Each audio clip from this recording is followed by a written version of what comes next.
एक शहर में प्रतिवर्ष माता पिता अपने पुत्र को गर्मी की छुट्टियों में उसके दादा दादी के घर ले जाते।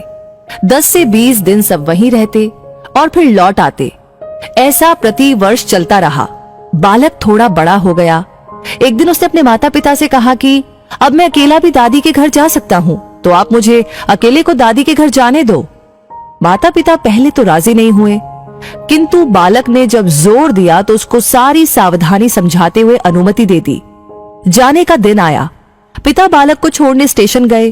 ट्रेन में उसको उसकी सीट पर बिठाया, फिर बाहर आकर खिड़की में से उससे बात की, उसको सारी सावधानियां फिर से समझाई।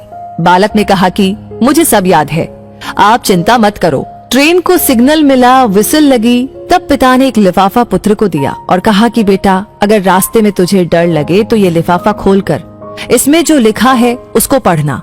बालक ने पत्र जेब में रख लिया। पिता ने हाथ हिलाकर विदा किया। ट्रेन चलती रही। हर स्टेशन पर नए लोग आते रहे, पुराने उतरते रहे। सबके साथ कोई न कोई था। अब बालक को अकेलापन लगने लगा।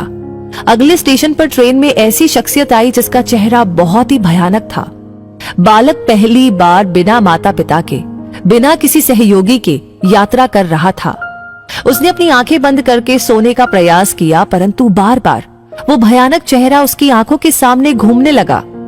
बालक भयभीत हो गया, रुआंसा हो गया। तब उसको पिता की चिट्ठी याद आई। उसने जेब में हाथ डाला, हाथ कांप रहा था। पत्र निकाला, लिफाफा खोला और पढ़ा। पिता ने लिखा था, तू डरना मत, मैं पास वाले कंपार्टमेंट में ही हूँ, इस गाड़ी में बैठा हूँ। बालक का चेहरा खिल उठा।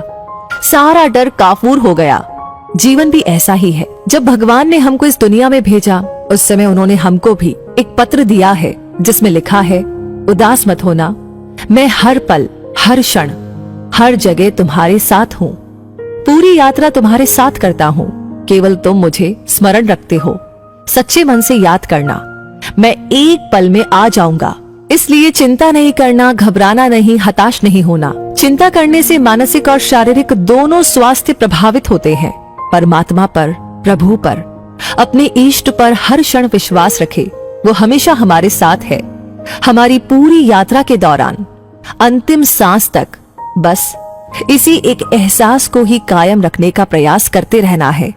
सब कुछ उस परमात्मा पर छोड़ दे जिसकी मर्जी के बिना एक पत्ता भी नहीं हिल सकता।